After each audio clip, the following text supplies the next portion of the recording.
Amanda Waller est de retour, et cette fois, elle cherche un moyen d'être elle-même intentionnellement isquée.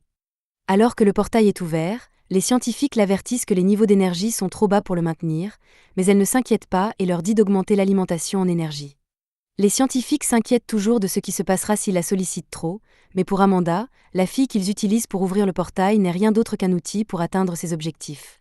Joker et Harley ont entendu parler de l'opportunité de l'isquer sans camion et se sont immédiatement dirigés vers lui. Imaginez le chaos qu'ils pourraient causer s'ils obtenaient une sorte de capacité brisée. Mais avant d'y arriver, Harley tire le frein à main et dit à Joker qu'il devrait s'arrêter un peu pour boire un bon verre, car c'est toujours mieux de partir à l'aventure quand on est ivre. Harley entre dans le bar, mais il est beaucoup moins agité que dans ses souvenirs, même après avoir jeté un tas d'argent volé. Elle sait immédiatement qu'il se passe quelque chose, alors elle s'approche du bar et demande où est Kaji, et le barman lui répond que Kaji est enrhumé. Cependant, Kaji n'existe pas, et Harley sait qu'il s'agit d'un coup monté. Une bagarre éclate, et Harley dit à Joker de ne pas entrer car ce n'est pas sûr. Pendant ce temps, le portail d'Amanda commence à devenir incontrôlable, mais elle continue à dire aux opérateurs d'augmenter la puissance. Alors que la bagarre entre Harley et le bar se poursuit, Joker fait demi-tour et fonce dans le bâtiment pour sortir Harley de là. Cependant, les défenses militaires d'Amanda se manifestent et tirent des missiles sur lui, si bien qu'il est contraint de battre en retraite. Il est peut-être fou, mais ses talents de conducteur ne sont pas à prendre à la légère. Harley parvient finalement à s'échapper du bar et à monter sur un toit voisin, mais alors qu'elle tente d'appeler le Joker pour qu'il vienne la chercher, elle est attaquée par un samouraï armé de lames. L'attaquant saute pour mettre fin à la vie d'Harley, et dans un premier temps, Harley parvient à se défendre avec une batte de baseball. Mais elle est désarmée et ne peut qu'esquiver les coups de sabre du samouraï. Harley s'enfuit et finit par s'emparer d'un tuyau en métal, mais celui-ci ne s'avère pas être une bonne arme. Elle se retrouve au sol avec le sabre pointé sur elle, mais au lieu de la taillader, le samouraï utilise la poignée de son sabre pour assommer Harley. Harley est placée en garde à vue, mais les soldats n'ont pas réussi à mettre la main sur le Joker, ce qui réjouit Harley. Elle se promet de sortir d'ici et de retrouver Joker un jour, mais ce n'est pas pour aujourd'hui, car elle est à nouveau assommée. Pendant ce temps, le portail d'Amanda est devenu critique et, après l'explosion, il est officiellement ouvert. Après avoir atteint son objectif, la première chose qu'Amanda fait est d'assassiner toute l'équipe de scientifiques. 6 mois plus tard, Amanda se trouve dans une base isolée afin de rassembler des volontaires involontaires pour son plan isqué. Le directeur de la prison tente de dissuader Amanda d'utiliser des super-vilains pour son plan, car on ne sait pas ce qui pourrait arriver si les choses tournaient mal. Mais Amanda fait taire le directeur en l'informant qu'elle a ses conversations sur Discord et qu'à moins qu'il ne veuille qu'elle les efface, il ferait mieux de faire ce qu'elle dit. Wade cède et ouvre la cellule où Harley est détenue, et cela doit être la Norvège ou quelque chose comme ça, car comment peut-elle avoir des pizzas et une télévision dans sa cellule ? Amanda éteint la télévision et dit à Harley de sortir parce qu'elle a un travail à lui confier. Bien qu'Harley n'en ait pas envie, les armes pointées sur elle sont assez persuasives, et elle commence à sortir. Avant qu'elle ne parte, le directeur l'arrête et lui dit qu'elle a passé un accord avec lui. S'il lui donne tout ce qu'elle veut, elle lui donnera le Gluck Gluck Men 9000. Mais Harley lui donne un coup de pied dans les noix et dit qu'elle ne ferait cela que pour Joker. Pendant que le directeur pleure ses boules perdues, Amanda s'approche de lui et lui dit qu'il doit se dépêcher car elle a d'autres prisonniers à libérer. Le directeur la traite de folle pour avoir voulu utiliser des criminels aussi dangereux pour sa mission, mais Amanda a toujours été folle. Une fois qu'Amanda a terminé, Harley, ainsi que plusieurs autres prisonniers, sont envoyés à travers le portail. Harley se réveille menottée à un banc. Le gars à côté d'elle lui demande si elle est enfin réveillée, et Harley est contrariée parce qu'elle espérait entendre la voix du Joker à la place. Le gars se plaint maintenant d'être coincé avec une fille folle dans son équipe. Le gars en face de lui dit que ce n'est pas une façon de parler à une femme. Il pense qu'elle devrait déjà savoir qui il est, mais Harley pense qu'il est plutôt sexy, mais elle n'a jamais entendu parler de lui auparavant. C'est apparemment une star de cinéma, mais il est furieux qu'on ne le reconnaisse pas. À côté de lui, il y a un type qui porte un sac de pommes de terre sur la tête. Lorsqu'on lui demande pourquoi il porte ce sac, il répond qu'il le porte pour cacher son visage hideux parce qu'il est en mission pour la paix. Maintenant que tous les membres de l'équipe se sont familiarisés les uns avec les autres, le responsable de l'équipe entre et dit qu'ils arriveront bientôt à destination. Il diffuse ensuite un message d'Amanda, disant que les 5 membres de l'équipe, ainsi que son agent, sont chargés d'établir et de protéger une série de têtes de pont qui serviront de cadre à la recherche et à l'acquisition de ressources dans des territoires inexplorés. La mission ne semble pas facile et, honnêtement, ils commencent à se demander pourquoi ils devraient écouter Amanda. Elle leur explique qu'elle a placé des bombes dans leur cou, de sorte que s'ils lui désobéissent, tentent de s'échapper ou même l'énervent, elle peut faire exploser leur tête quand elle le souhaite. Même sous la menace d'une explosion, Ditcho ne voit toujours pas de raison d'écouter Amanda, alors elle évoque le fait qu'elle sait qu'il a une fille et qu'elle pourrait facilement s'en prendre à elle à la place. Dicho est furieux et jure qu'il fera payer Amanda si elle touche à sa fille, mais elle dit qu'elle n'aura pas à le faire tant qu'il fera ce qu'on lui demande. Maintenant que tout le monde a bien compris la mission, l'agent leur dit que leur équipement se trouve dans les caisses à l'arrière de l'avion et qu'il va leur enlever leurs menottes pour qu'ils puissent tous se changer. Avant cela, Harley mentionne qu'ils étaient censés être 5, et il demande donc où se trouve le dernier. L'agent est sur le point de répondre, mais l'avion commence à trembler car les pilotes ont été tués, d'une manière ou d'une autre. Ils finissent par atterrir en catastrophe au milieu d'une bataille fantastique, et les chevaliers n'ont aucune idée de ce qui se passe, alors ils décident d'aller enquêter. Pendant ce temps, dans l'avion, l'équipe a réussi à survivre à l'atterrissage en catastrophe, mais lorsqu'Harley arrive à l'avant, il semble que l'agent n'ait pas eu cette chance. Cependant, elle n'a aucune raison de se préoccuper de sa mort, alors elle utilise une épée au hasard, qui s'est logée dans l'avion, pour se libérer et se rendre à l'extérieur pour vérifier leur situation. Cependant, alors qu'elle tente de poser le pied sur le sol, elle manque de faire une chute mortelle, mais elle est heureusement sauvée par Dicho à la dernière seconde. Pendant que les autres se libèrent, le beau gosse essaie d'ouvrir la porte de l'autre côté de l'avion, mais elle semble bloquée. Ils sont tous surpris d'apprendre que le beau gosse est en fait un méta-humain, mais cela expliquerait pourquoi il avait un dispositif d'immobilisation spécial. En sortant, ils sont choqués par le monde dans lequel ils se trouvent et commencent à se demander s'il est bien réel. Ils demandent au sac à patates s'il sait ce qui se passe, puisqu'il semble croire qu'il s'agit d'une mission de paix, mais il ne sait rien non plus. C'est alors qu'il voit un chevalier se faire assassiner par un groupe d'ors à proximité, et comme ils sont aussi humains, les ors les attaquent aussi. Harley ne comprend pas ce que disent les ors, alors le joli garçon essaie de leur expliquer qu'ils sont des étrangers et qu'ils ne sont pas impliqués dans la guerre qu'ils mènent, mais les ors ne le comprennent pas non plus et tentent de le tuer immédiatement. L'intention meurtrière et l'odeur horrible qui émane des ors leur font comprendre que tout cela est bien réel. Les autres sont encore incrédules, mais Harley est folle de joie, car c'est exactement le genre d'aventure qu'elle a toujours voulu vivre. C'est alors que King Shark surgit de l'arrière de l'hélico et commence à abattre les ors comme s'il n'y avait pas de lendemain.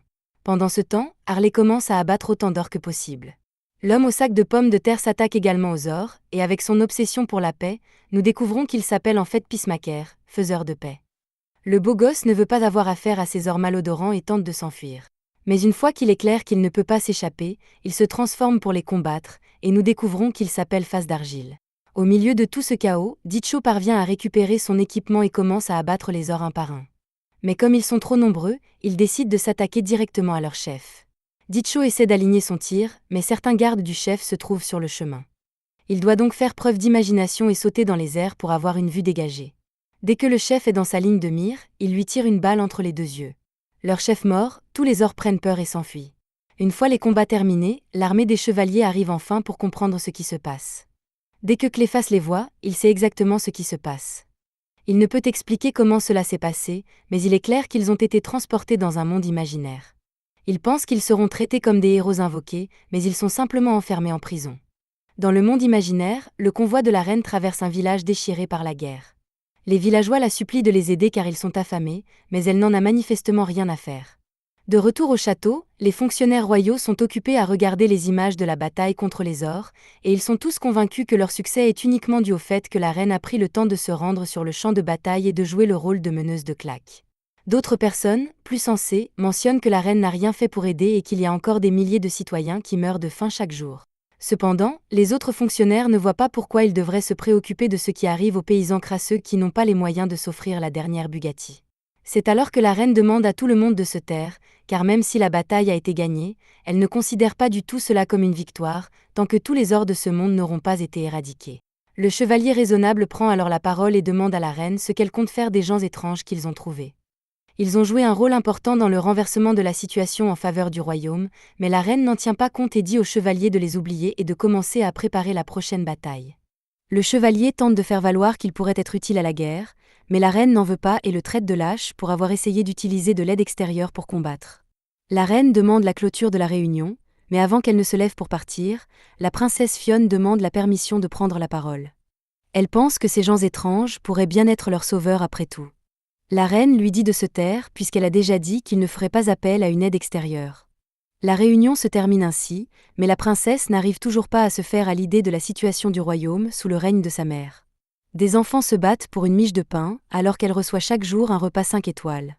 Elle choisit de ne pas manger en signe de protestation silencieuse, mais le chevalier Cécile entre dans sa chambre et lui rappelle que se priver de nourriture n'aidera en rien les personnes affamées à l'extérieur, même si elle le fait avec acharnement.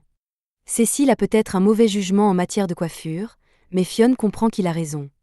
Cependant, elle ne l'a pas fait venir pour qu'il lui fasse la morale, mais parce qu'elle a une faveur à lui demander. Après avoir été amenée à la prison, Harley se réveille et les trouve tous placés dans des cellules aux côtés de plusieurs monstres capturés. Cléphas se rend compte que s'ils ont été laissés en prison aussi longtemps et que personne n'est venu les libérer, cela signifie qu'ils ne sont pas accueillis comme des héros. Il est frustré car c'est grâce à eux que la dernière bataille a été gagnée, et il devrait donc être mieux traité que cela. Cependant, il pense toujours qu'il peut faire en sorte que cela fonctionne. Pour l'instant, leur plus gros problème est qu'ils fonctionnent avec un minuteur car, d'après ce qu'a dit Amanda, s'ils ne sont pas près de l'émetteur pendant plus de 72 heures, les bombes qu'ils ont dans le cou vont exploser. Pour l'instant, cela fait 12 heures qu'ils ont été capturés, ce qui signifie qu'ils ont encore 60 heures pour retourner là-bas. Cléphas n'aime pas du tout la façon dont se déroule sa fameuse aventure, mais puisqu'il en est arrivé là, il décide de mettre l'aventure en suspens et de quitter la prison. Les autres lui disent qu'il n'est pas possible de briser les barreaux puisqu'ils sont faits pour retenir les monstres, mais Gueule d'Argile n'a jamais eu l'intention de briser les barreaux, il se glisse juste à travers. Il leur dit d'attendre ici pendant qu'il réfléchit à ce qu'il va faire, mais il les prévient qu'il sera peut-être forcé de les laisser derrière lui dans le cadre de son développement personnel. Entendant que Cléphas n'a pas l'intention de revenir pour eux, Harley et Ditcho appellent les gardes à capturer Cléphas, car s'ils ne s'en sortent pas, personne ne s'en sortira. Les gardes repèrent immédiatement Cléphas et lui passent des menottes magiques qui l'empêchent d'utiliser ses pouvoirs. Immédiatement après, le garde vient les laisser sortir car c'est l'heure du déjeuner, si l'on peut appeler cela de la nourriture. Ditcho demande à Cléphas s'il est prêt à les aider à s'échapper, mais il répond qu'il ne peut plus s'échapper du tout. Grâce à ses menottes, il ne peut plus se transformer, et ils sont donc vraiment coincés ici. C'est alors que deux ogres s'approchent de leur table et tentent de les mettre dehors. Même si Ditcho ne comprend pas leur langue, il a été en prison suffisamment de fois pour savoir ce qu'ils essaient de faire, et il ne va pas les laisser faire. Cependant, avant que Ditcho ne puisse commencer à se battre, Cléphas lui dit d'attendre une minute, car causer du grabuge n'est pas une bonne idée quand on est le nouveau. Ils auraient pu résoudre ce problème plus facilement si King Shark était venu avec eux, car il est le plus fort d'entre eux, mais il dort toujours dans la cellule. Pour éviter une confrontation alors qu'il ne peut pas utiliser ses pouvoirs, Cléphas tente de désamorcer la situation, mais les ogres ne comprennent pas ce qu'il dit et le frappent à l'autre bout de la pièce. Après cela, les jeux sont faits, Ditcho renverse la table et tout le monde commence à se battre. Bien qu'elle soit confrontée à des ogres, l'équipe est beaucoup plus capable de se battre. Harley monte sur l'ogre principal et commence à le frapper avec un bol, tandis que Peacemaker domine deux autres ogres. Au moment où les gardes sont appelés, l'équipe a éliminé tous les ogres et s'enorgueillit de sa gloire, mais comme il s'agit d'une prison, les gardes sortent des baguettes de châtiment et les clouent tous au sol, après quoi ils les envoient tous en cellule d'isolement pour avoir causé des problèmes. Une fois à l'intérieur, ils découvrent qu'ils ne sont pas seuls, car il y a un autre humain à l'intérieur, qui dit s'appeler Rick Flag. Il a été envoyé ici en mission par Amanda, mais comme l'équipe a été envoyée ici aussi, il semble qu'Amanda ait envoyé des renforts après tout. L'équipe est confuse, alors Rick propose d'expliquer ce qui se passe et leur dit qu'ils ne sont pas la première équipe à être envoyée ici. Rick était à la tête d'un groupe de travail dont l'objectif était d'établir un premier contact avec les habitants de ce monde grâce au portail qu'Amanda avait ouvert. Cependant, il se souvient qu'Amanda travaille pour les États-Unis, et que là où il y a du pétrole, les États-Unis seront toujours là pour le réclamer. En gros, l'équipe originale a échoué, alors Amanda a envoyé une bande de criminels puisque personne ne se soucierait de leur mort. Ils n'ont pas d'autre choix que d'accomplir la mission, alors Peacemaker demande à Rick s'il sait où se trouve l'émetteur des bombes dans leur cou. Ils doivent s'y rendre pour ne pas mourir, mais comme l'hélicoptère est détruit, ils doivent supposer que l'émetteur se trouve quelque part près de la porte qui les a amenés ici. Rick propose de leur montrer le chemin du retour à condition qu'il l'aide à s'échapper lui aussi, et bien que les autres n'aiment pas Rick, ils n'ont pas beaucoup d'options s'ils veulent garder leur tête. À ce moment-là, ils entendent un grondement d'estomac, et c'est King Shark qui vient de se réveiller de sa sieste. Il dit qu'il a faim et s'apprête à manger les autres, mais à la dernière seconde, ils réussissent à le convaincre qu'il y a beaucoup plus de nourriture savoureuse de l'autre côté de la porte, et qu'il n'a qu'à l'enfoncer. Shark aime l'idée d'une nourriture savoureuse, alors il fait de son mieux pour défoncer la porte, mais cela attire l'attention des gardes. Alors que Shark franchit la porte, le garde tente d'utiliser sa baguette pour le maîtriser, mais Ditcho le distrait tandis qu'Harley lui vole sa baguette et le frappe par derrière, l'envoyant sur le toit.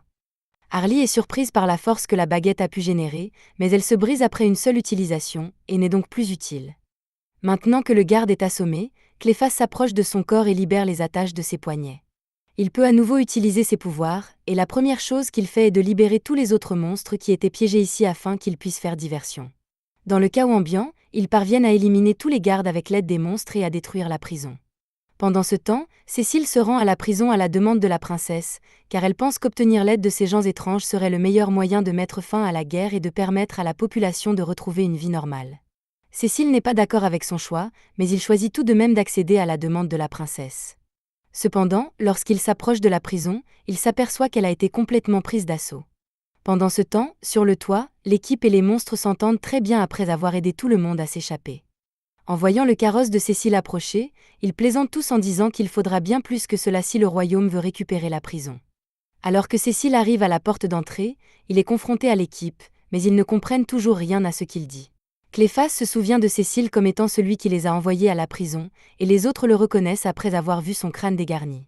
Cécile n'a aucune idée de ce qu'ils viennent de dire, mais il sait qu'il se moque de ses cheveux, alors il sort son épée et tente de frapper Harley. Cependant, Shark arrête l'épée avec ses dents et la mange en une seule bouchée, mais il regrette bientôt sa décision car Cécile rappelle l'épée et ouvre l'estomac de Shark. Heureusement, Shark commence à briller et la blessure dans son estomac se guérit d'elle-même, mais ils sont encore loin d'avoir trouvé une solution pacifique. Rick sort et demande à tout le monde de se calmer avant de faire quelque chose qu'ils finiront par regretter, et il demande à Shark d'éviter de manger d'autres armes car c'est mauvais pour lui. Ditcho ne veut pas renoncer à se battre, mais Rick dit qu'il n'y a pas besoin de se battre puisqu'il peut négocier avec Cécile. Il est dans cette prison depuis bien plus longtemps que les autres, et il a donc appris désormais un peu de la langue de ce monde. Cécile comprend bien ce que dit Rick, mais chaque phrase qu'il prononce est pleine d'insultes, si bien que Cécile n'est pas prêt à coopérer. Il est sur le point de les attaquer lorsqu'il se souvient que la princesse lui a personnellement demandé d'obtenir leur aide, alors il range son épée et dit qu'il va les emmener au château pour qu'ils puissent rencontrer la reine.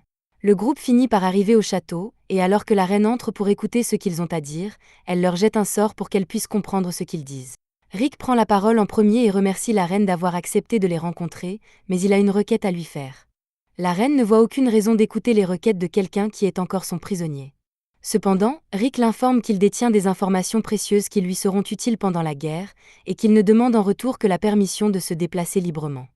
La reine a dû se rendre compte que les bêtes sont devenues de plus en plus fortes ces derniers temps, mais ce qu'elle ne sait pas, c'est que leur nouvelle force réside dans le fait que leurs commandants sont des terriens comme eux. Harley et les autres finissent par comprendre ce qui a dû se passer lorsque Rick dit cela.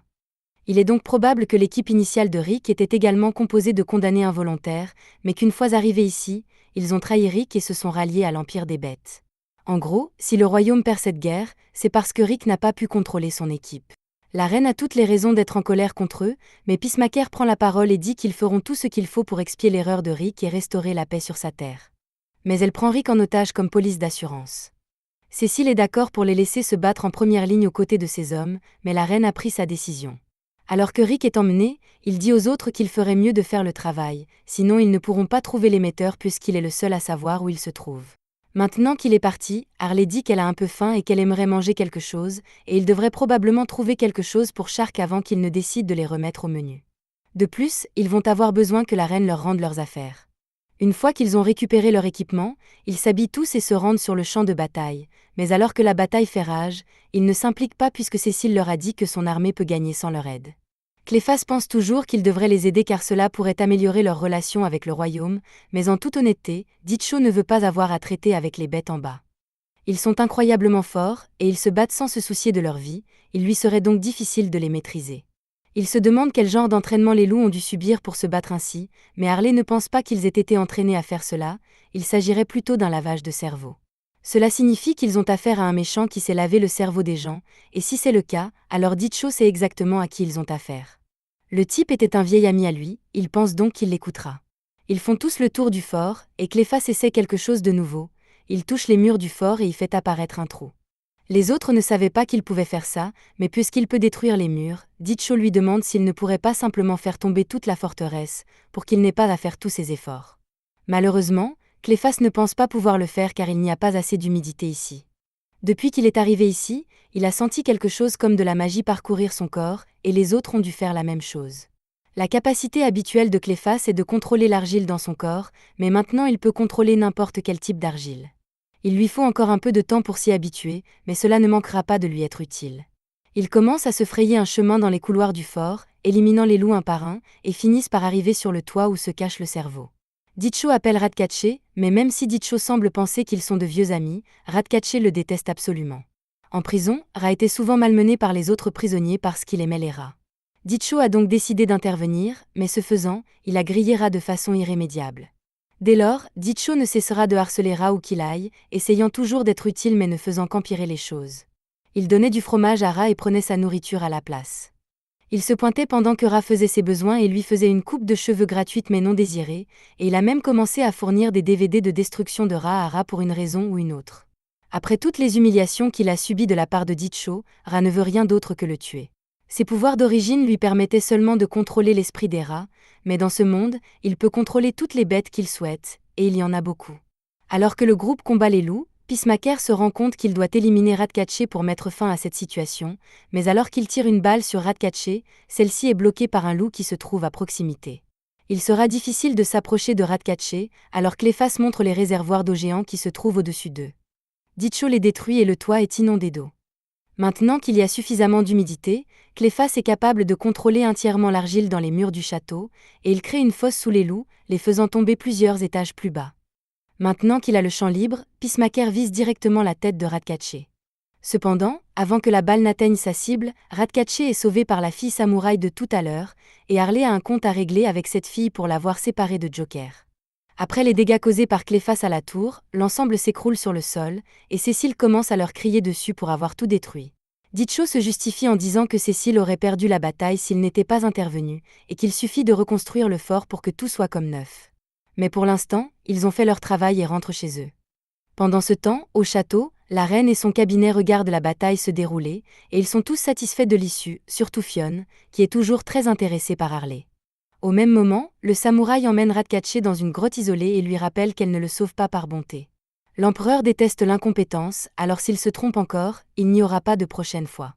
Ratcatcher en est bien conscient, il n'a donc pas l'intention d'échouer lors de sa prochaine mission. Après avoir réussi à reprendre ce qui reste du fort, l'équipe retourne au château pour recevoir sa récompense. Cependant, Harley se réveille d'une sieste et découvre qu'ils sont toujours dans une cellule, comme si rien n'avait changé dans la façon dont ils sont traités. Rick demande s'ils ont vraiment fait le travail puisque l'accord était que la reconquête du fort leur vaudrait leur liberté, mais Dicho dit qu'ils n'ont rien fait de mal.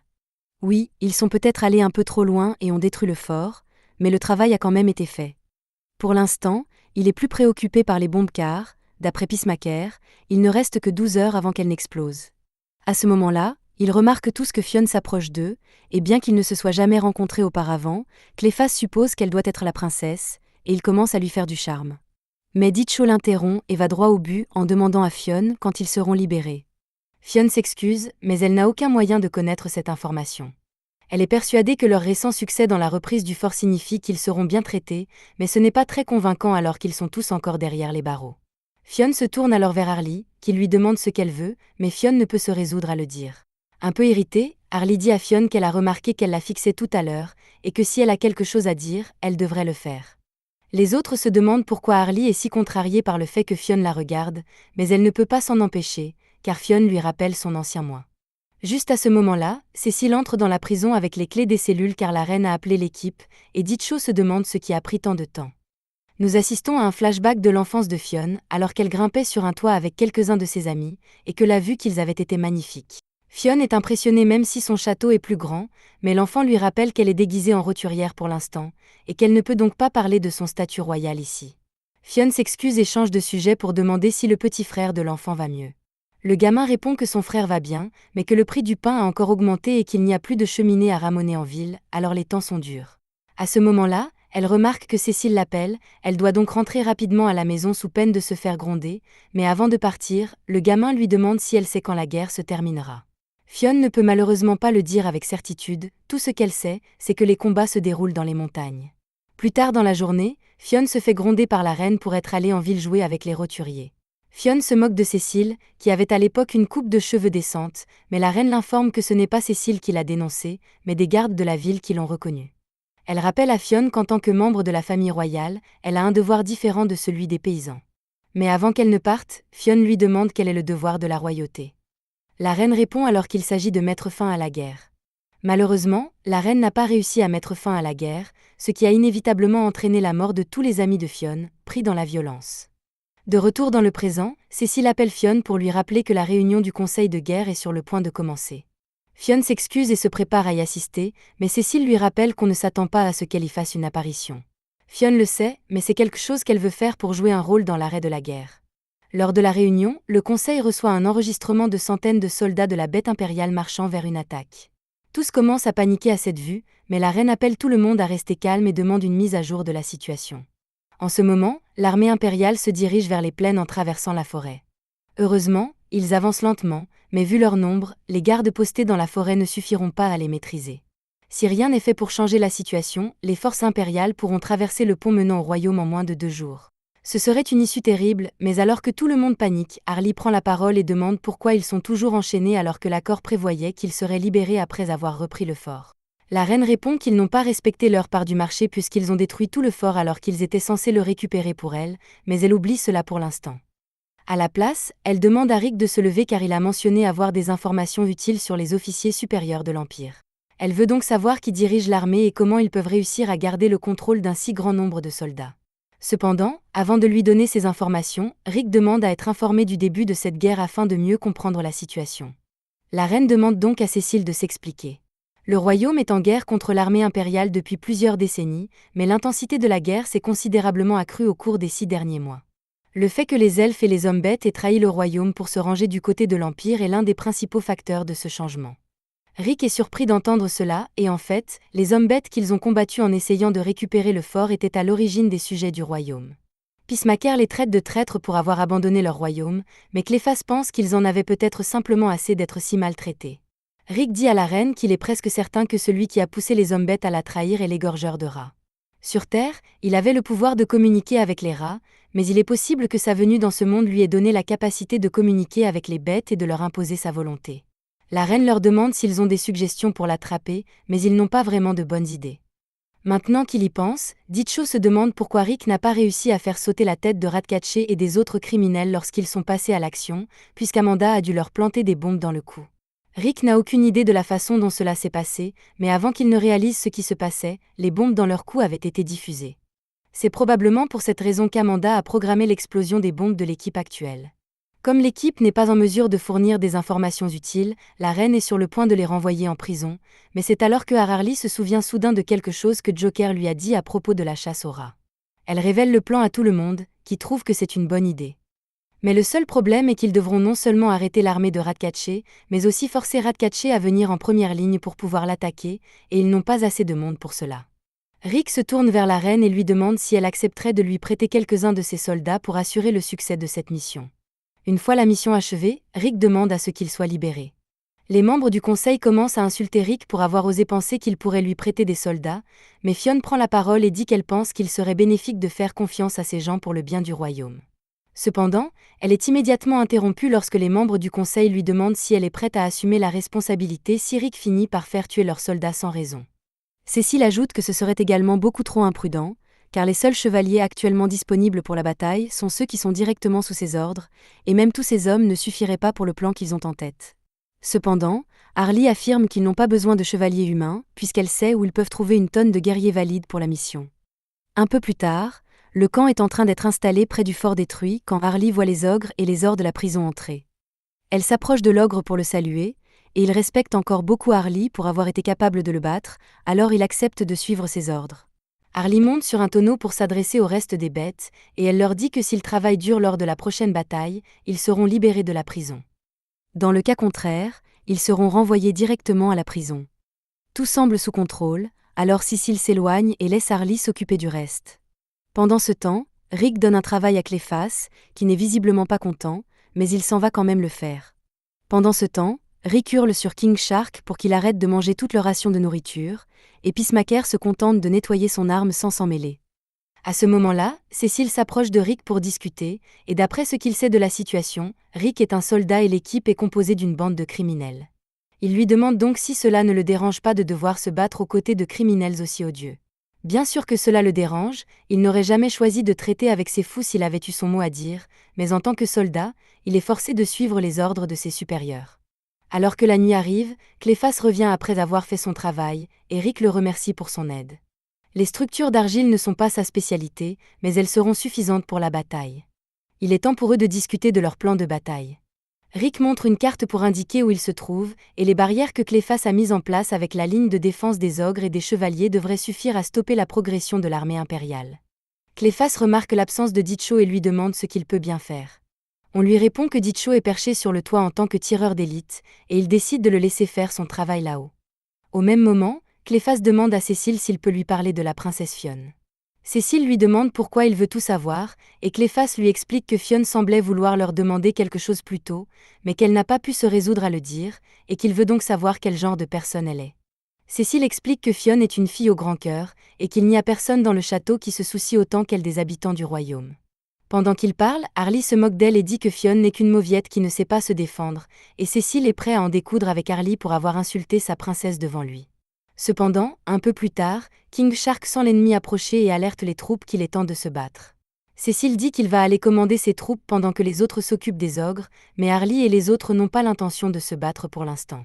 Les ogres sont parfaitement capables de se débrouiller seuls, et aucun d'entre eux ne veut s'embarrasser des tracas d'un combat. Alors que Ratcatcher et son armée approchent, il remarque les barrières géantes au milieu de la vallée et les soldats postés derrière, et comprend que le royaume doit essayer de l'intercepter. Cependant, il trouve tout cela hilarant car il est persuadé que lui et ses marionnettes obéissantes peuvent facilement les submerger. Les soldats de Cécile commencent à se demander s'ils vont vraiment pouvoir gagner cette bataille face à tant d'adversaires. Mais Cécile attire leur attention et leur rappelle qu'ils se battent pour protéger la vie des citoyens du royaume, et que même s'ils doivent y laisser leur vie, ils le défendront avec tout ce qu'ils ont. Ratcatcher en veut toujours à Ditcho, et dit qu'il va s'amuser à le déchirer membre par membre lorsqu'il le trouvera enfin. Mais une balle passe à côté de lui et Ratcatcher se couche au sol. Il se rend compte que Ditcho a dû lui tirer une balle, mais comme il est encore en vie, il pense que Ditcho a dû le rater. Il ordonne alors à ses bêtes de commencer l'attaque, mais elles l'ignorent toutes et restent immobiles. Il tente alors de les pousser à attaquer, mais c'est alors qu'il se rend compte que son bâton magique a été détruit. Ditcho visait le bâton depuis le début, car plus tôt dans la journée, il avait réuni tout le monde pour discuter d'une théorie qu'il avait. Il s'est rendu compte qu'il était impossible que les pouvoirs de Ratcatcher lui permettent de contrôler entièrement les hommes-bêtes, et il suppose donc que son pouvoir doit provenir du bâton qu'il portait la dernière fois qu'ils se sont battus. C'est pour cette raison qu'ils ont érigé la barrière et rassemblé des troupes pour se battre. Ils voulaient appâter Ratcatcher pour qu'il lève son bâton et que Ditcho le détruise. Maintenant qu'il n'a plus aucun contrôle sur les bêtes, celles-ci se retournent rapidement contre lui pour les avoir réduites en esclavage. Après avoir mis Ratcatcher en pièces, ils commencent tous à se demander où ils sont et ce qu'ils font ici. Cécile ne sait pas ce qui se passe, mais apparemment les bêtes ne veulent plus se battre, la bataille a donc été gagnée. Conformément à l'accord passé avec la reine, ils sont désormais libres de faire ce qu'ils veulent, alors ils s'en vont tous. Cécile déverrouille leur chaîne et réinitialise les minuteries de leurs bombes. Au même moment, le conseil de guerre vient d'être informé de la victoire de l'équipe, et tout le monde est heureux, sauf la reine, qui semble avoir un mélange de surprise, de rage et de constipation. Rick les conduit tous à la porte pour qu'ils puissent réinitialiser les minuteries de leurs bombes, mais la porte est très haute, et Ditcho demande comment ils sont censés l'atteindre. À ce moment-là, tous leurs coups commencent à clignoter, ce qui signifie qu'ils n'ont pas beaucoup de temps avant que les bombes n'explosent. Mais Rick n'a aucun contrôle sur la remise à zéro de la minuterie, et il n'a donc aucune idée de la façon dont cela est censé se passer. Peacemaker leur dit de se calmer, car il est facile de déterminer si le signal de réinitialisation a fonctionné ou non. D'après ses estimations, les bombes devraient exploser d'une minute à l'autre, donc si la minuterie se termine et qu'ils ne sont pas réduits en cendres, c'est qu'il a fonctionné. Ils se préparent tous à mourir, mais alors que Peacemaker compte jusqu'à zéro, personne n'explose, ce qui signifie que les minuteries ont été remises à zéro avec succès. Tous ces gens qui n'ont pas explosé ont donné faim à Harley. Puisqu'ils ne vont plus mourir, elle suggère qu'ils retournent à la maison pour chercher de la nourriture. Cependant, Rick rappelle à tout le monde que la réinitialisation du minuteur signifie simplement qu'ils ont 3 jours de plus avant que les bombes n'explosent, et qu'ils ne peuvent donc pas être négligents. Le fait que les bombes aient été réinitialisées signifie qu'Amanda a toujours besoin d'eux pour accomplir leur mission, qui est d'établir une base pour que l'Amérique puisse commencer à voler des ressources et à faire de la recherche ici. Cependant, pour l'instant, ils doivent s'assurer qu'ils maintiennent des relations amicales avec le royaume, et pour cela, ils doivent aider le royaume à gagner sa guerre. Tout le monde est d'accord avec la mission, ils se lancent donc dans leur campagne de guerre et se fraient lentement un chemin vers le territoire de l'Empire. En raison des longues batailles, le pire cauchemar de Ditcho se produit, il n'a plus de balles. Sans munitions, il n'est plus qu'un homme ordinaire. Il savait que les balles finiraient par s'épuiser, c'est pourquoi il a fait tant d'efforts pour ne pas les gaspiller, mais cela n'a pas empêché Harley de les gaspiller. Personnellement, Cécile est content que Ditcho ne puisse plus utiliser ses armes, car il pense que c'est une arme injuste, mais Ditcho rétorque que personne ne se soucie de l'équité quand on est en guerre. Le manque de balles affecte surtout Ditcho, mais Harley et Peacemaker utilisent aussi des armes à feu, donc s'il n'y a plus de balles, c'est une mauvaise nouvelle pour eux aussi. Harley ne semble pas trop s'en préoccuper, car au pire, elle peut toujours commencer à utiliser une poêle à frire ou quelque chose du genre. À ce moment-là, Rick dit à tout le monde qu'il a une idée pour réapprovisionner leurs munitions. Lorsqu'il est arrivé ici, son hélicoptère ne s'est pas écrasé, donc tout l'équipement qu'il contenait devrait être en un seul morceau. Le seul problème, c'est que l'hélicoptère se trouve actuellement sur une montagne et que s'y rendre prendrait toute la journée, même s'il partait immédiatement. Cependant, Ditcho s'en moque puisqu'il a besoin de ses balles, mais avant qu'il ne commence à partir, Harley attrape sa veste et lui demande d'attendre qu'elle ait eu la chance de prendre un bain. Ditcho cède et accepte de rentrer, mais Harley commence à se plaindre parce qu'elle n'avait pas réalisé qu'ils étaient si loin du fort et que le retour prenait beaucoup de temps. Comme il est tard, ils vont devoir attendre le matin pour se diriger vers l'hélicoptère. En arrivant au fort, ils trouvent tous les ogres et les ors en train de se préparer pour un dîner, et ce doit être une grande occasion pour eux d'avoir sorti la poêle à frire géante. Harley demande ce qu'ils fêtent, et l'un des ors explique que Cécile leur a offert une tonne d'alcool pour les récompenser de s'être battus pour le royaume, et bien qu'ils ne sachent pas pourquoi Cécile a fait ça, ils s'en fichent parce que c'est de l'alcool gratuit. Les bêtes semblent heureuses de leur nouvelle vie car elles ont la liberté de faire ce qu'elles veulent de l'endroit, mais Ditcho et les autres les traitent de naïfs car ils pensent que le royaume se soucie d'eux juste parce qu'ils ont reçu leur liberté et leur récompense. Cependant, les bêtes n'ont pas d'autre choix que de se contenter de la situation, même si l'équipe ne comprendrait probablement pas qu'elle soit assez forte pour établir leurs propres règles. Le lendemain matin, l'équipe est prête à partir pour les montagnes, mais avant de partir, Harley demande une poêle à frire, car elle pense toujours que ce serait une arme géniale. Après cela, l'équipe se met en route vers les montagnes. Cependant, alors qu'ils approchent du sommet, ils sont déçus de voir qu'un dragon a transformé l'hélicoptère en son nid. Tout le monde commence à reprocher à Rick d'avoir fait atterrir son hélicoptère ici, mais il n'avait aucune idée de l'existence d'un dragon lorsqu'il est arrivé ici, alors il n'aurait jamais pu savoir qu'un dragon s'emparerait de l'hélicoptère. Quoi qu'il en soit, ils doivent toujours trouver les munitions dans l'hélicoptère, alors Cléphas dit qu'il va s'en occuper. Il recule d'un pas et fait de son mieux pour imiter l'appel d'une dragonne, mais son déguisement de dragon est vraiment laid, et le dragon l'ignore. En fait, le dragon est tellement offensé par la laideur du dragon de Cléphas qu'il décide de les éliminer personnellement.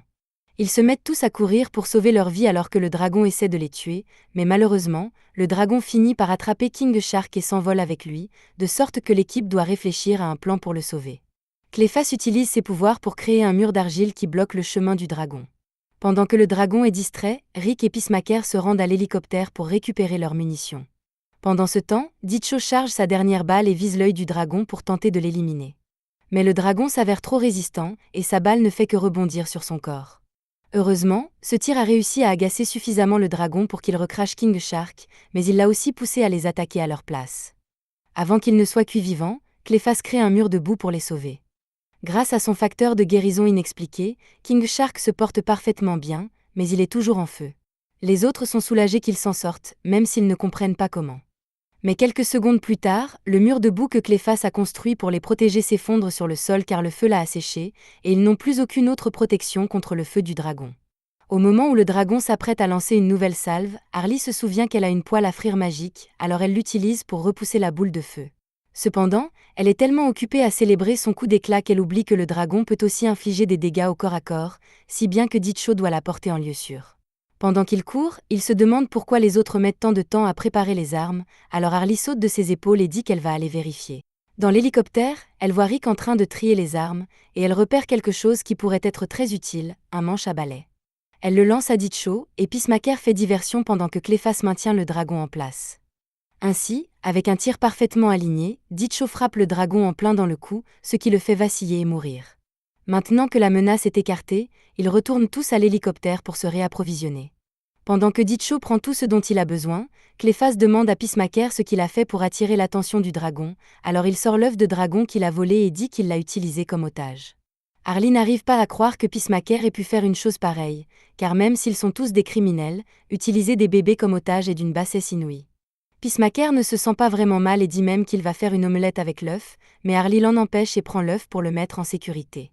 À ce moment-là, l'œuf est clos, et comme Harley est la première chose que le bébé dragon voit, il pense immédiatement qu'elle est sa maman, alors Harley décide de le garder et l'appelle Arthur. Pendant ce temps, Rick contacte Amanda pour l'informer de l'état de la mission. Il explique que des progrès ont été réalisés et qu'ils entretiennent actuellement des relations amicales avec le royaume.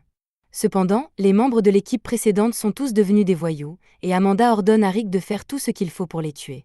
Rick revient vers l'équipe, et Peacemaker a essayé de faire voler l'hélicoptère, mais le dragon l'a détruit, et ils vont donc devoir marcher jusqu'au fort.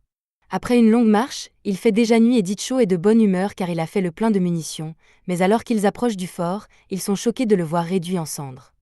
Harley est obligée de regarder son ami ogre souffrir et se faire décapiter. Elle ne sait pas qui sont ces salauds, mais elle et son équipe vont leur faire payer ce qu'ils ont fait.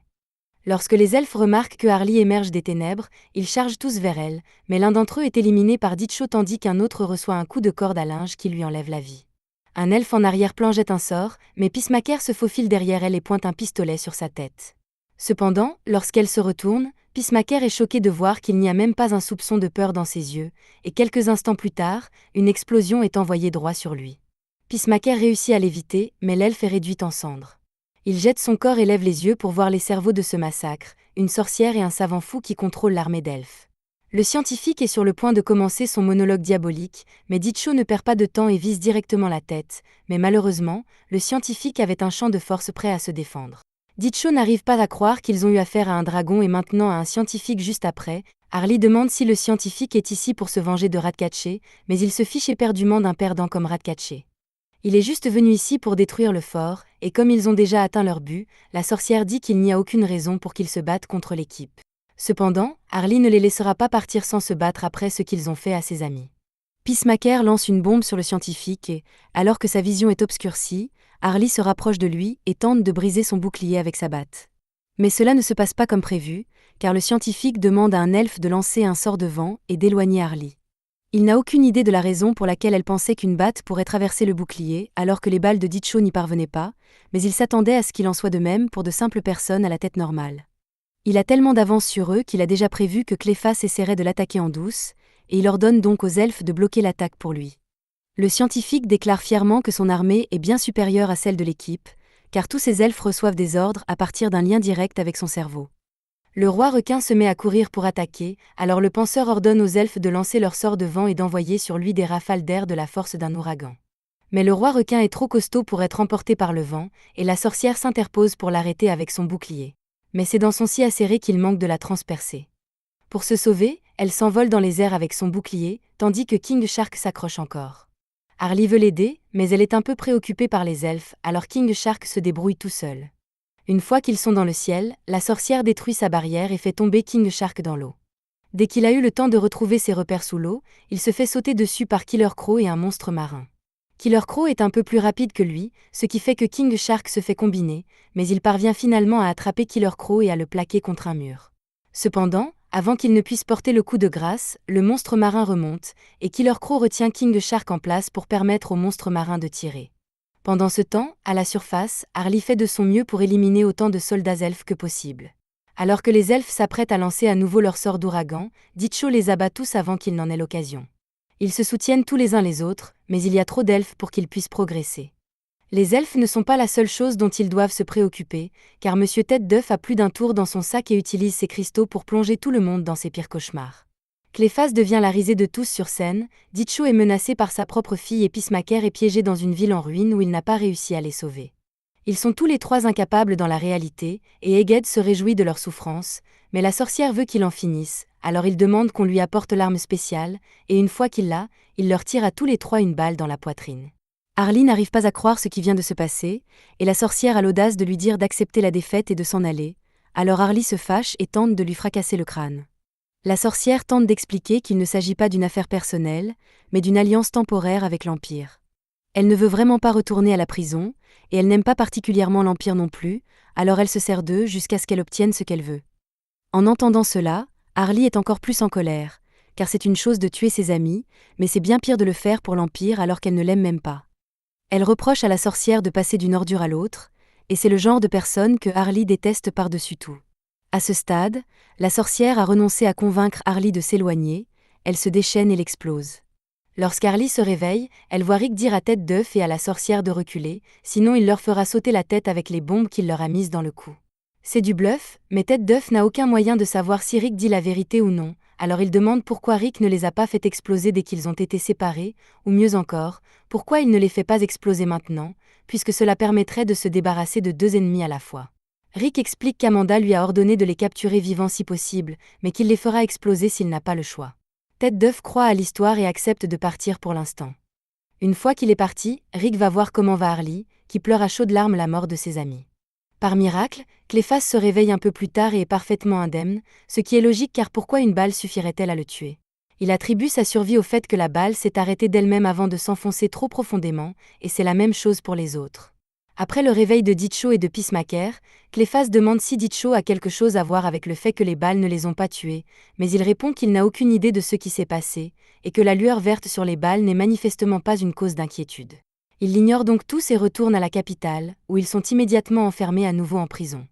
Le conseil de la reine a vu la vidéo de la défaite de l'équipe, et ils paniquent car ils savent qu'ils n'ont aucune chance de vaincre une armée parfaite d'elfes, un savant fou et une sorcière.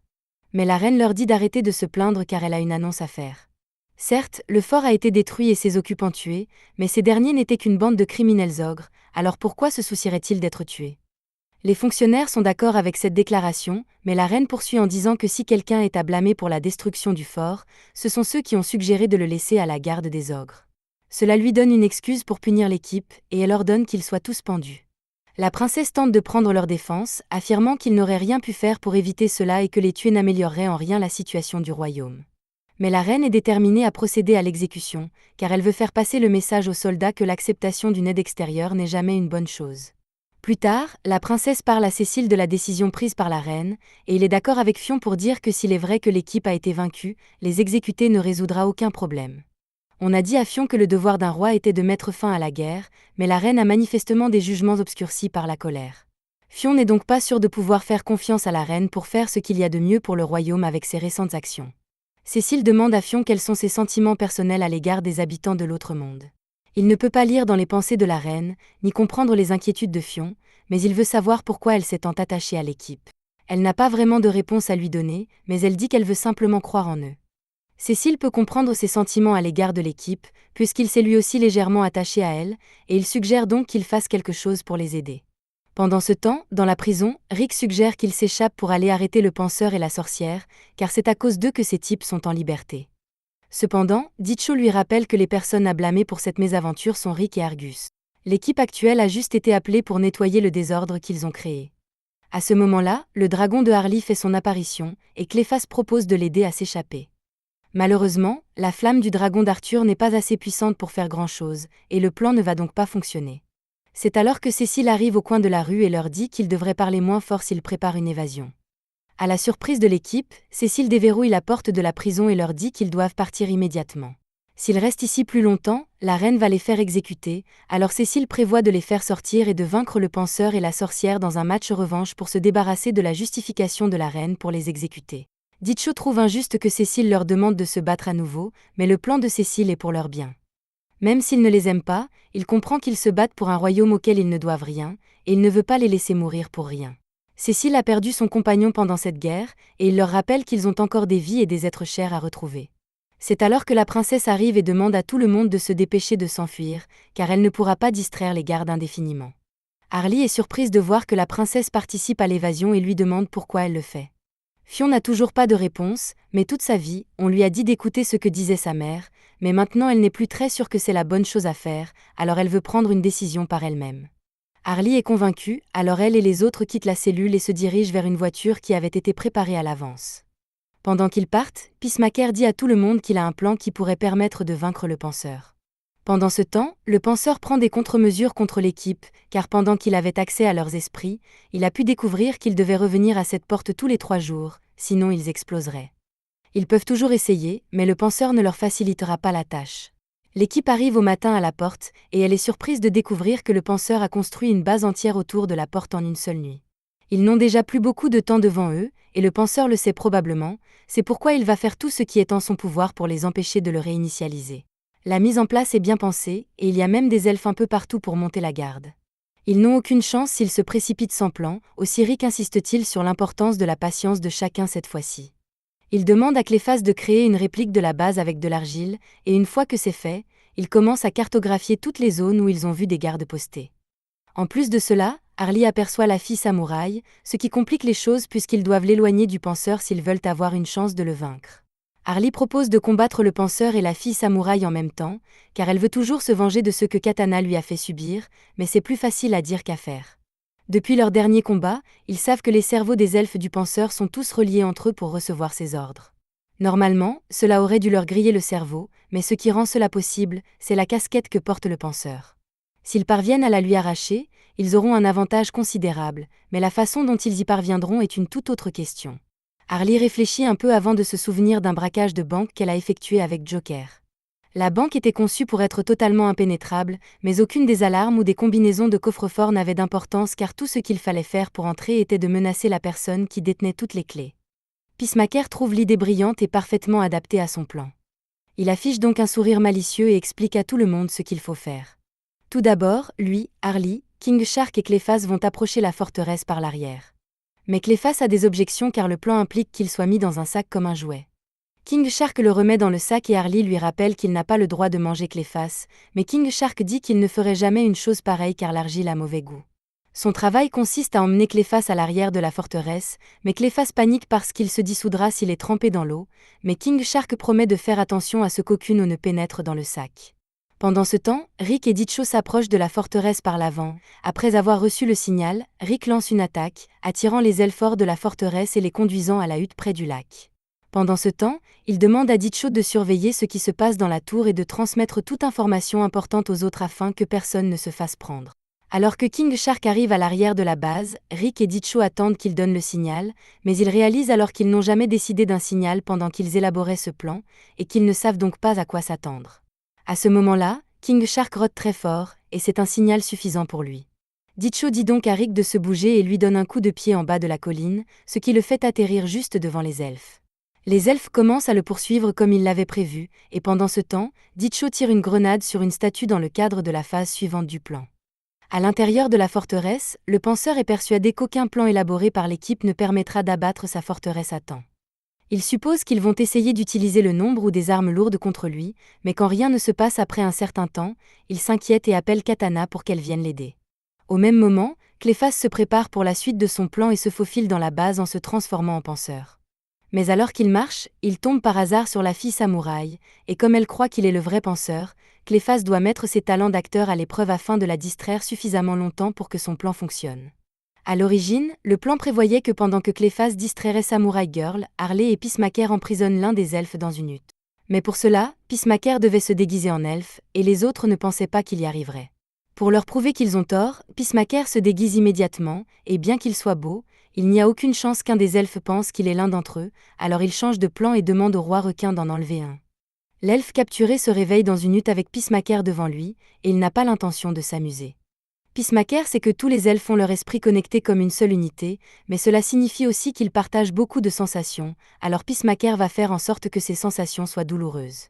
Le reste de l'esprit de la ruche elfe se met à hurler de douleur pendant que Peacemaker torture l'elfe capturé, et il a l'air de prendre un peu trop de plaisir à le faire.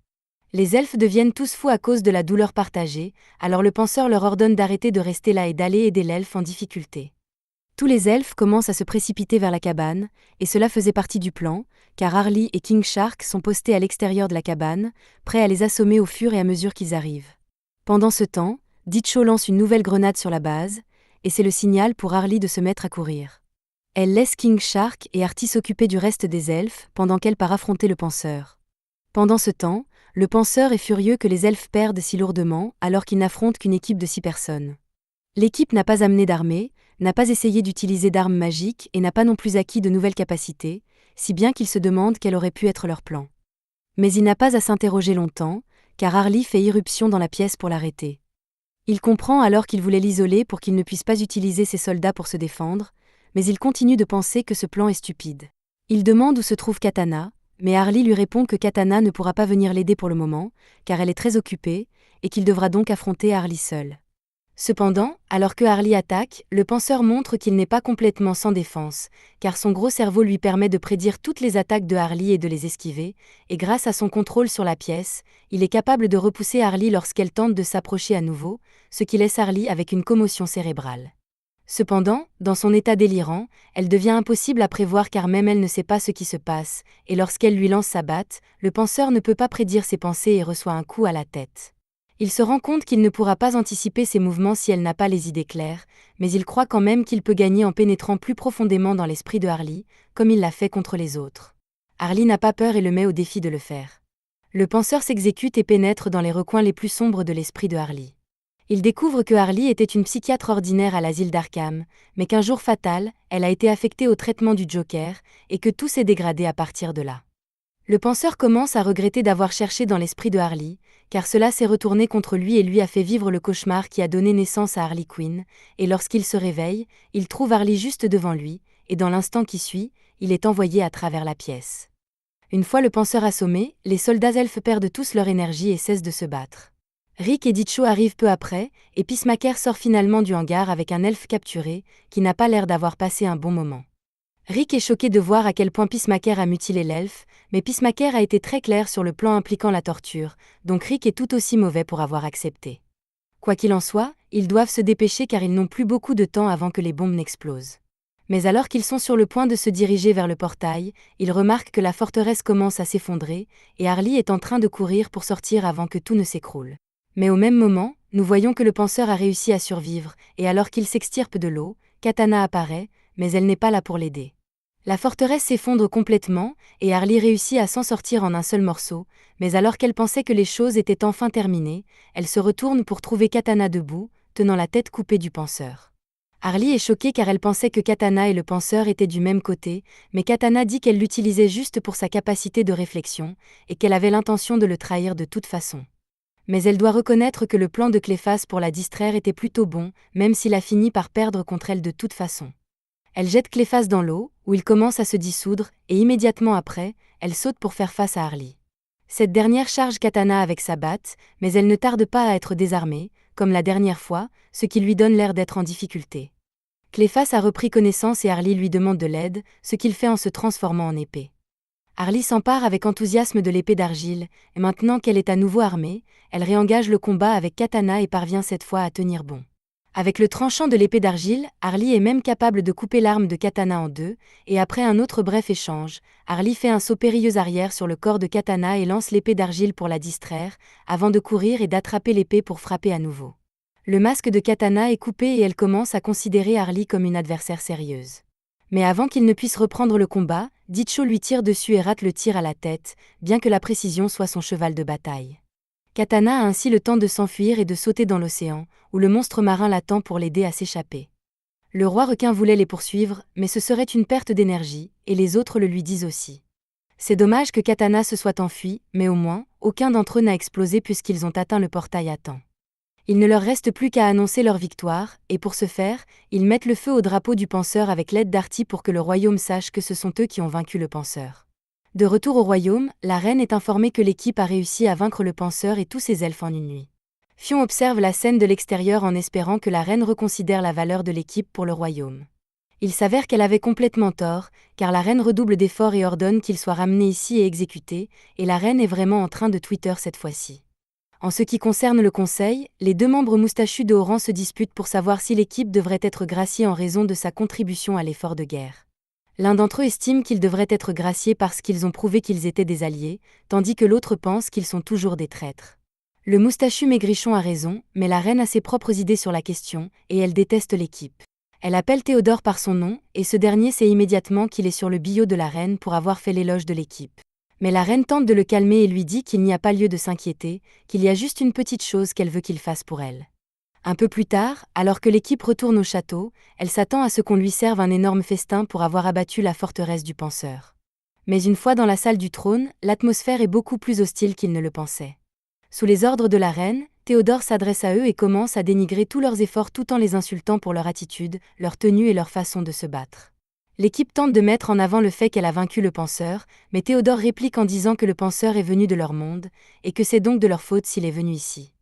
Il s'en prend ensuite spécifiquement à King Shark et commence à l'insulter parce qu'il est un poisson, mais il a trop peur de lui pour faire plus que cela. À ce moment-là, Harley a compris que Théodore essaie intentionnellement de les pousser à la violence, et Théodore ne veut vraiment pas l'embêter, mais il a reçu l'ordre de la reine de le faire, alors il s'approche d'Harley et la gifle. Ce sera la pire erreur de sa vie car, avant que Harley ne puisse se remettre de la gifle, le roi requin a déjà mangé Théodore en entier, moustache et tout, et c'est exactement ce que la reine espérait qu'il se produise. Cécile tente d'arrêter King Shark, mais ce dernier mange son épée, alors il s'apprête à la rappeler comme la dernière fois et à faire un trou dans l'estomac de King Shark, mais Dicho l'en empêche en le menaçant d'un pistolet. Les choses sont devenues incontrôlables et l'équipe se prépare à se battre, mais avant que l'impasse ne se transforme en bataille totale, la reine utilise sa magie pour retenir King Shark. Elle essaie de faire croire que tout ce gâchis est de la faute de l'équipe, mais Harley sait pertinemment qu'elle a planifié ce coup depuis le début pour se débarrasser d'eux. La reine ordonne à ses gardes d'exécuter tous les membres de l'équipe, mais Cécile et Fion la supplient de reconsidérer sa décision, et elle décide de n'exécuter que King Shark pour avoir mangé Théodore, tandis que les autres seront simplement exilés du royaume. Dicho ne veut pas laisser King Shark se faire exécuter, mais il n'a pas vraiment le choix puisque les gardes le tiennent par le cou. L'équipe est contrainte de quitter le château sans King Shark, mais alors qu'ils sont sur le point de partir, Fion se précipite vers eux, s'excusant sincèrement pour la façon dont les choses se sont déroulées, mais ces excuses ne font qu'énerver Harley encore plus qu'elle ne l'est déjà. Certes, Fion n'est pas d'accord avec les choix de sa mère, mais elle n'a même pas essayé de faire changer d'avis la reine à ce sujet. Après tout ce que Fion a dit sur le fait qu'elle ne voulait pas écouter aveuglément la reine, elle n'a toujours pas les reins assez solides pour se défendre quand c'est le plus important.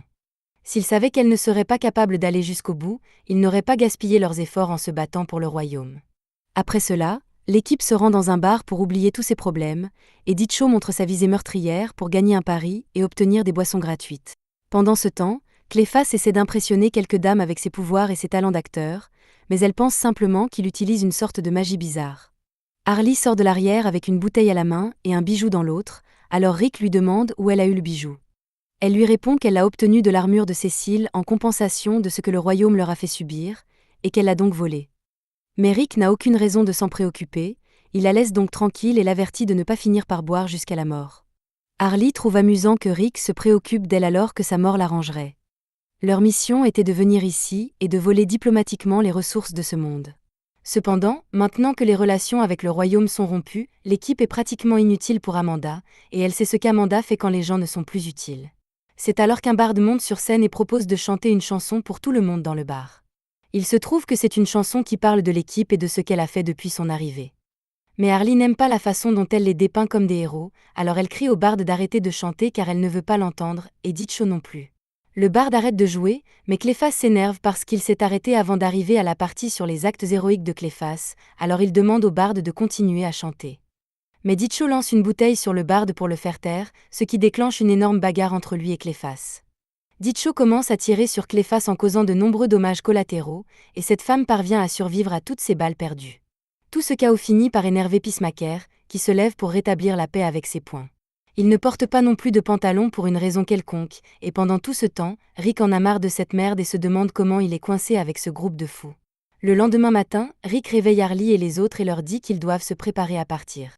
Harley est un peu confus, alors il leur explique qu'ils doivent retourner à la porte, mais pas parce qu'ils retournent sur Terre. Après tout ce qui s'est passé, il est évident qu'ils seront appelés à retourner sur Terre tôt ou tard, mais ils doivent ramener King Shark avant cela. Rick n'a aucune idée du temps qu'il faudra pour le ramener, alors il veut juste se rendre à la porte pour qu'il puisse réinitialiser les minuteurs des bombes. Alors qu'ils partent, Cléphas demande à Harley si elle est sûre de vouloir laisser Artie derrière elle, mais ce serait bien mieux pour Artie, car si elle le ramenait sur Terre, il finirait probablement par être disséqué ou quelque chose comme ça. Et ce n'est pas comme si Harley avait le droit de garder Artie même s'il ne faisait pas d'expérience sur lui, parce qu'en fin de compte, elle reste une criminelle. Il serait bien plus heureux s'il restait dans ce monde et vivait librement. Cela mis à part, Dicho ne comprend pas pourquoi Rick veut se donner tant de mal pour sauver King Shark alors qu'il serait bien plus pratique pour lui de l'abandonner ici. Rick dit qu'il ne veut pas laisser King Shark derrière lui parce que cela causerait finalement beaucoup de problèmes à ce monde, mais cela n'a aucun sens puisque le royaume va l'exécuter de toute façon, et ils ont eu des bombes dans leur cou pendant tout ce temps, prêts à exécuter n'importe lequel d'entre eux à tout moment, alors pourquoi Amanda se soucierait-il de perdre King Shark ? Le groupe finit par arriver à la porte, et leurs bombes ont été réinitialisées avec succès, donc il semble qu'il n'y ait pas de problème. Mais Rick reçoit un appel d'Amanda, ce qui surprend tout le monde puisqu'il n'avait aucune idée qu'il avait une radio pendant tout ce temps. Rick informe Amanda de tout ce qui s'est passé ces derniers jours et du fait qu'il est peu probable qu'il puisse encore gagner la coopération du royaume. Amanda comprend et dit à Rick qu'il a la permission de retourner sur Terre maintenant, et qu'il doit donc passer la porte immédiatement. Rick tente de mentionner que King Shark est toujours détenu par le royaume, mais Amanda lui dit qu'il n'a pas besoin de s'inquiéter à ce sujet puisqu'elle s'en occupera de son côté. À ce moment-là, la bombe de Cléphas se met à sonner, et en quelques secondes, sa tête a été arrachée de son corps. Rick demande à Amanda pourquoi elle l'a tué, et Amanda répond calmement qu'elle a déterminé que cette mission est trop difficile à mener à bien, et qu'elle va donc fermer la porte une fois que Rick sera de retour sur Terre, et qu'elle ne veut pas laisser de traces derrière elle. Rick commence à hurler contre Amanda qui veut simplement tuer l'équipe alors qu'elle n'a plus besoin d'eux, et qu'elle va probablement se débarrasser de lui aussi. Amanda assure à Rick qu'elle n'a aucune raison de se débarrasser de lui puisqu'il est toujours son loyal soldat, mais les autres ? Oui, ils doivent mourir. Harley commence à reprocher à Amanda d'être une chieuse sans cœur, mais au moment où Amanda s'apprête à faire exploser la bombe de Harley, l'équipe remarque quelque chose de fou au loin.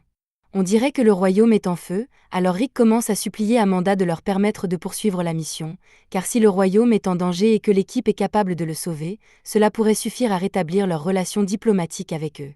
Amanda finit par accepter de les laisser poursuivre la mission, mais elle ne leur donne que 24 heures pour le faire.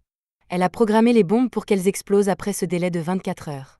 S'ils n'obtiennent pas de résultats d'ici là, tous les membres de l'équipe exploseront et Rick ne sera plus autorisé à revenir sur Terre. Une fois qu'Amanda a mis fin à l'appel, Rick soupire de soulagement, mais Harley et les autres ne comprennent pas pourquoi Rick risquerait sa propre sécurité pour leur sauver la vie. Rick explique que même s'ils sont des salauds sur Terre, et ici aussi, d'ailleurs, ils sont au moins considérés comme suffisamment bons ici pour qu'on écrive des chansons sur leurs actes héroïques. À ce moment-là, Cléphas prend la parole et rappelle à Rick qu'il a fait des choses assez maléfiques depuis qu'ils sont ensemble, mais que tout le monde est simplement effrayé par le fait qu'il soit encore en vie. Ils ont bien vu sa tête exploser, mais n'oubliez pas que tout son corps est fait d'argile, et que l'explosion n'aurait jamais suffi à le tuer. Peacemaker lui demande pourquoi il a décidé de participer à la mission si les bombes n'ont jamais été une menace pour lui, mais Cléphas a simplement pensé qu'il serait amusant d'être le protagoniste d'une aventure risquée. Cela dit, ils n'ont que 24 heures pour accomplir leur mission, et le château est assez éloigné, alors ils doivent se dépêcher de rentrer. En ce qui concerne la raison pour laquelle le château est en feu, 2 heures plus tôt, la princesse Fion était allée voir la reine pour tenter de la convaincre d'arrêter l'exécution du roi Shark, mais lorsqu'elle l'a vu, il est devenu évident que la reine avait perdu les pédales. Cécile se demande si la voie qu'il emprunte est la bonne pour le chevalier. Cependant, il entend soudain une agitation à l'extérieur et son garde propose d'aller voir ce qui se passe, mais dès que le garde ouvre la porte, il est poignardé d'un coup d'épée dans l'estomac. L'attaquant semble être soumis au même type de contrôle mental que celui utilisé par le penseur, et celui qui tient les commandes n'est autre que le gros moustachu. Cécile accuse le ministre de trahison, mais ce dernier ne voit rien de mal à ses actions. Il affirme qu'il ne fait que remplir son devoir de ministre du royaume, car la reine est d'accord avec toute cette opération. Cécile menace de l'achever s'il a fait quoi que ce soit à Fion, mais le ministre lui répond qu'il devrait d'abord se préoccuper de s'en sortir vivant.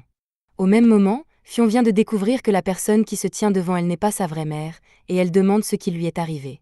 L'imposteur déclare qu'elle s'est déjà débarrassée de la reine, et lorsqu'on l'interroge sur ses motivations, elle explique que son pouvoir augmente à chaque mort, et qu'elle a donc décidé de déclencher une guerre entre le royaume et l'empire pour restaurer son pouvoir, et que prendre l'apparence de la reine ne fait que lui faciliter la tâche.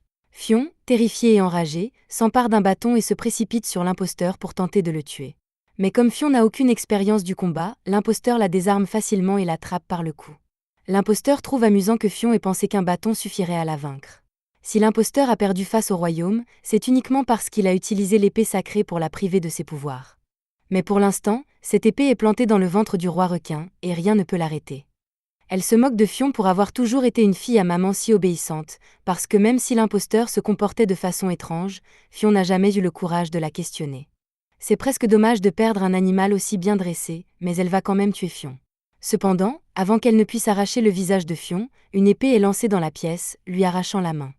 Cécile s'avance alors devant Fion pour la protéger et exige de savoir qui est l'imposteur. Puisqu'elle a déjà atteint son but, l'imposteur ne voit aucune raison de garder son identité cachée plus longtemps, alors elle défait son déguisement et révèle sa vraie forme. Cécile se rend compte que l'imposteur est le roi mort-vivant, et il est fou de rage. Le roi mort-vivant peut encore penser clairement, alors plutôt que de foncer dans une bataille perdue d'avance, il lance un flashbang et attrape la main de Fion pour qu'il puisse s'échapper pour l'instant.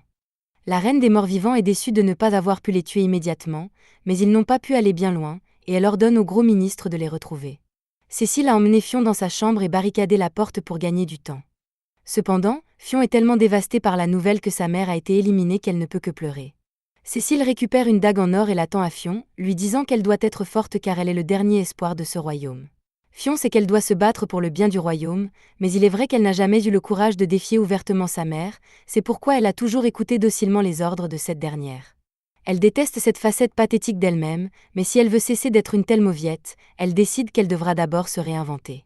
Lorsque le gros ministre arrive et défonce la porte, il trouve Fion debout au milieu de la pièce, s'inspirant visiblement beaucoup d'Harley, qui l'a maquillée, et elle commence à assommer le ministre avec une batte.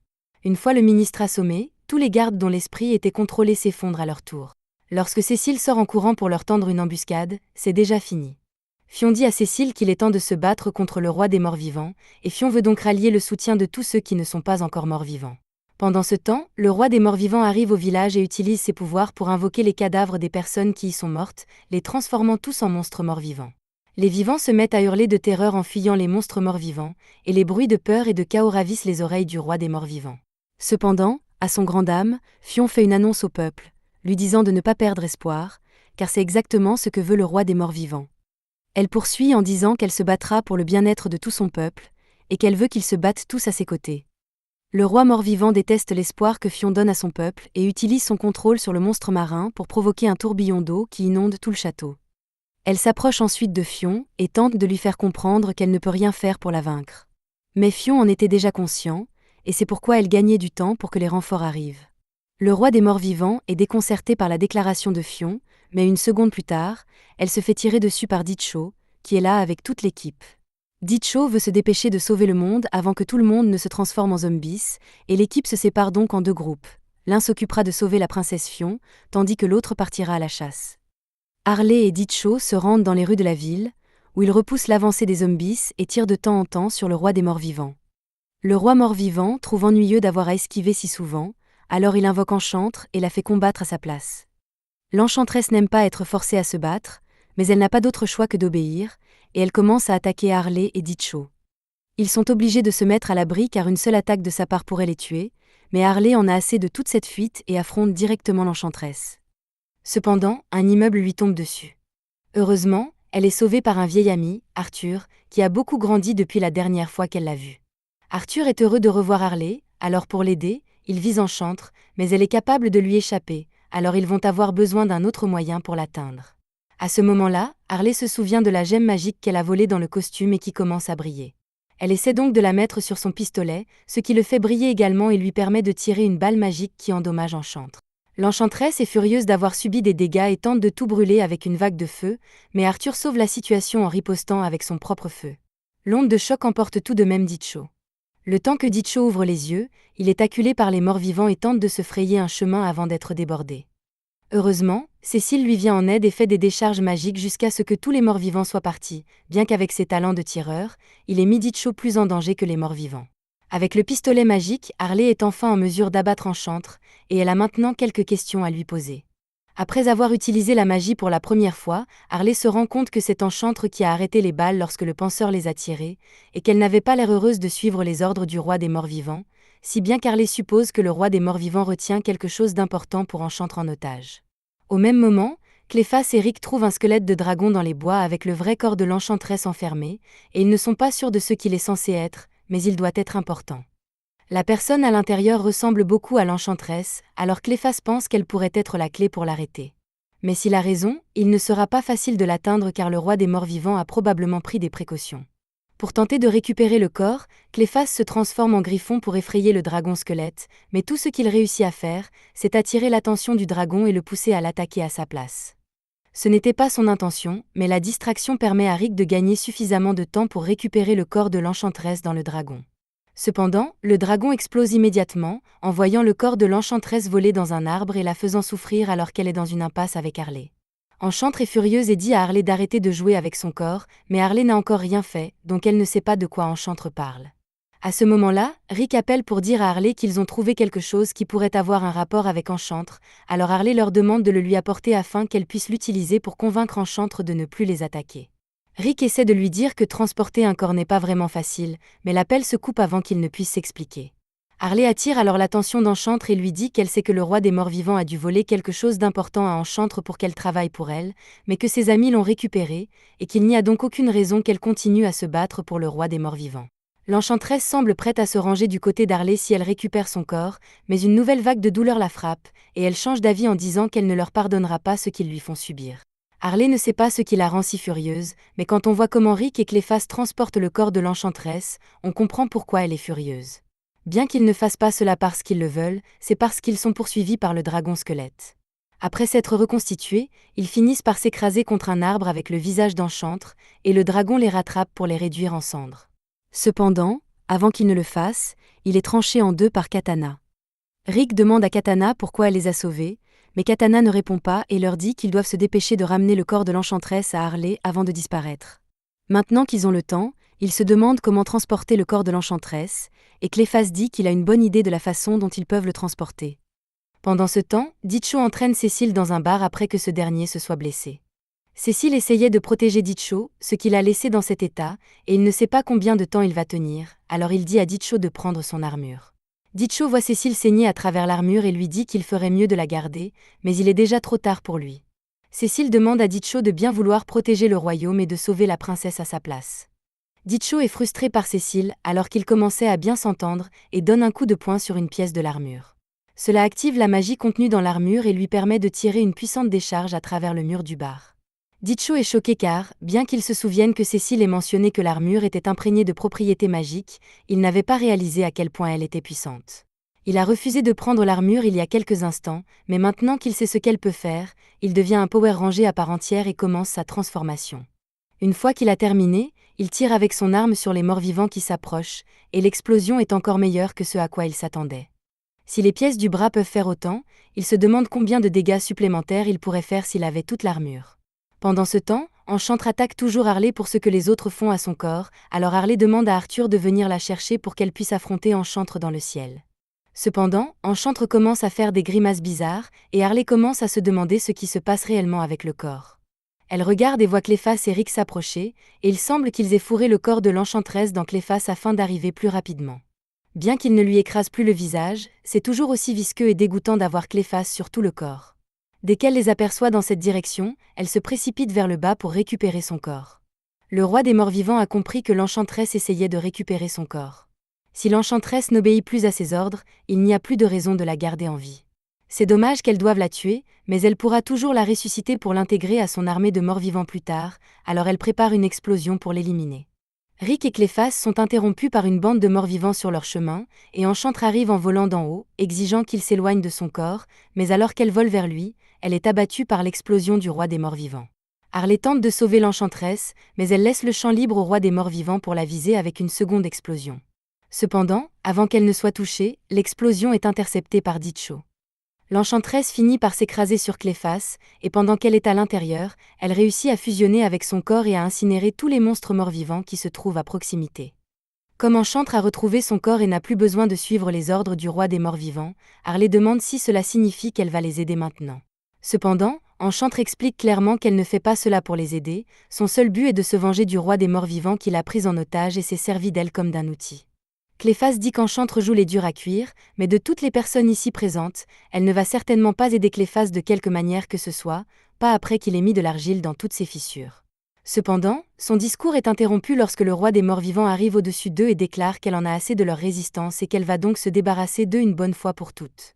Pour ce faire, elle sacrifie son bras à son bâton. Grâce au pouvoir que lui confère ce sacrifice, elle restaure les squelettes déjà vaincus. Mais elle a vraiment sacrifié un bras entier pour que l'Enchantresse réduise immédiatement tous ses squelettes en cendres. Harley tente d'abattre l'un des squelettes avec son pistolet magique, mais celui-ci ne fait aucun dégât. Cependant, elle est heureusement sauvée par Ditcho, qui en abat un d'un seul coup. Tout le monde se retrouve et Rick leur demande s'ils ont une idée de l'endroit où se trouve Fion, mais aucun d'entre eux n'a réussi à l'atteindre depuis que le pont du château a été démoli. Cela a probablement été fait pour empêcher les morts-vivants d'entrer dans le château, donc Fion devrait aller bien. Mais cela mis à part, ils doivent vraiment s'occuper du fait que Ditcho est en train de flotter dans le ciel au-dessus d'eux. Ditcho fouille dans son sac et en sort quelques pièces d'armure pour tout le monde, et lorsqu'il lui demande où il les a trouvées, il leur répond qu'il les a récupérées sur le corps de Cécile. Il pense que cela signifie que Cécile est morte, mais ce n'est pas tout à fait le cas. Au début, Ditcho pensait que Cécile était morte, mais il s'est avéré que la blessure n'était pas aussi grave qu'il le pensait, alors il a soigné Cécile et a pris toute son armure. Puisqu'ils ont un peu d'équipement maintenant, ils le mettent tous et passent par leur propre cutscene de transformation. Rick est impressionné par le nouveau look de l'équipe, et ils ne perdent pas de temps à lui montrer ce qu'ils savent faire. Une fois le carnage terminé, le groupe admire triomphalement son travail, mais malheureusement, les morts-vivants ne cesseront de revenir à moins qu'ils n'éliminent le roi des morts-vivants. Enchantre arrive bientôt pour brûler quelques morts-vivants, et elle dit qu'elle va s'occuper de ces monstres pendant que l'équipe va tuer le roi des morts-vivants. Ils acceptent son offre et s'envolent dans le ciel pour l'affronter. Cependant, alors que Dicho alignait son tir sur elle, elle se tourne vers lui et tire des dizaines d'explosions dans sa direction. Il utilise son arme pour en contrer quelques-unes, mais elles sont finalement trop nombreuses, si bien que Rick et Arthur sont touchés et finissent par tomber au sol. Harley s'envole pour les sauver, et une fois qu'elle les a rattrapés, elle crée un bouclier magique devant eux pour minimiser les dégâts de la chute. Ils atterrissent en catastrophe dans le palais, et Fion court vers eux pour leur demander s'ils vont bien. Harley répond qu'ils vont plus ou moins bien, et Rick est simplement heureux de voir que la princesse est toujours en vie. La princesse les remercie pour leur aide, car ils ont apparemment atterri en catastrophe sur une bande de squelettes qu'elle et les gardes étaient en train de combattre. Harley prend le temps d'apprécier le nouveau style de Fion, qui lui plaît beaucoup, ainsi que son changement de personnalité, puisque cette version affirmée de Fion est beaucoup moins agaçante. Leur conversation est interrompue lorsqu'on leur rappelle la bataille qui se déroule au-dessus de leur tête, alors Rick demande à Fion si elle peut les aider avec sa magie. Malheureusement, Fion répond que c'est impossible car le roi mort-vivant ne peut être tué qu'avec une épée sacrée, et cette épée se trouve actuellement dans le ventre du roi requin, donc ils ne sont pas prêts de la récupérer. Cependant, Fion a toujours de la magie, puisqu'elle commence à soigner la main d'Harley, qui pense alors à un plan génial et demande à Fion de faire quelque chose pour elle. Alors que les autres combattent toujours le roi mort-vivant, ils ne parviennent pas à progresser car ils sont incapables de l'endommager. Ils sont tous vaincus un par un, et le roi mort-vivant se moque d'eux pour avoir cru qu'ils avaient une chance juste parce qu'ils avaient emprunté un peu de pouvoir à l'armure sacrée. Cependant, elle est interrompue lorsque Rick lui tire une balle dans la tête pour attirer son attention, et Harley commence à voler vers elle à bord d'Arthur. Le roi des morts-vivants ne la voit pas comme une menace, alors elle attrape Harley sur le dos d'Arthur et commence à l'étrangler jusqu'à ce que mort s'ensuive. Après tous les ennuis causés par Harley, le roi des morts-vivants promet de lui faire subir les morts les plus atroces, encore et encore. Mais dans sa confiance, il ne se rend pas compte que la personne qui se balance devant lui n'est pas Harley. Maintenant que Fion est en position, elle utilise sa magie pour invoquer l'épée divine du ventre de King Shark. Alors qu'elle vole vers sa main, elle transperce le cou du roi mort-vivant, le tuant pour de bon. Alors que la tête du roi mort-vivant tombe au sol, elle aperçoit Katana qui sourit de sa chute, et tout en l'appelant l'empereur, elle lui hurle dessus pour avoir organisé tout cela. Cependant, personne ne se soucie de ce qu'elle a à dire, alors Harley utilise sa batte pour fracasser la tête du roi mort-vivant et la faire exploser en morceaux. Après le retour à la normale, Fion est couronnée reine du royaume et distribue des récompenses à tous ceux qui ont participé à la lutte contre le roi mort-vivant. Lorsque vient le tour d'Harley, elle reçoit un parchemin la remerciant d'avoir sauvé le royaume, mais elle ne peut lire aucun des mots qui y sont inscrits et souhaite simplement obtenir de la nourriture.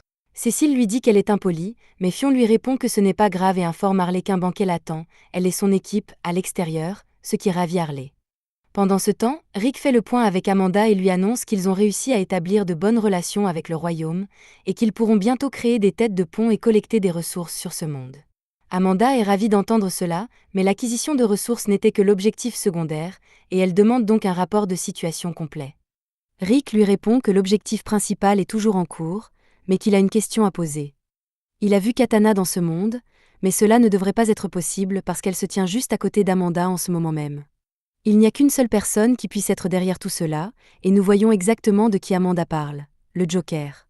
Il utilise la magie de l'illusion pour garder son identité cachée, tout cela pour avoir le plaisir de regarder les gens lutter pour survivre au bord de la mort.